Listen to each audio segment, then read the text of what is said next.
నిఖిల్ ని కొట్టలేరబ్బా. నాకు అసలు ఆ ఛాన్స్లే కనిపించలా. నిజంగానే నిఖిల్ చాలా సార్లు నెగిటివ్ కనపడ్డాడు, చాలా సార్లు టూ ఫేస్ అన్నట్టు కనపడతాడు, చాలా సార్లు ఫేక్ అన్నట్టు కనపడుతున్నాడు. అయినా కూడా నిఖిల్ ఫ్యాన్స్ ఎంత అరాచకం. ఆ సీరియల్ ఫ్యాన్స్ ఇంత ఫ్యాన్స్ అంటే ఇష్టపడడం మొదలు పెడితే ఇంతలా ఇష్టపడతారా నిఖిల్ అంటే ఏ కంటెస్టెంట్ నేను అన్న ఫీలింగ్ వస్తుంది స్వామి.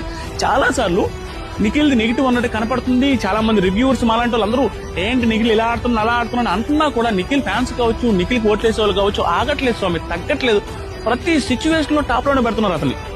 ఆ ఓటింగ్ చూసిన తర్వాత ఇంకా నిఖిల్ దాటడం కష్టమా, వేరే వాళ్ళు దాటగలుగుతారా అన్న ఫీలింగ్ అయితే నాకు వచ్చేస్తుంది. చాలా డిఫికల్ట్.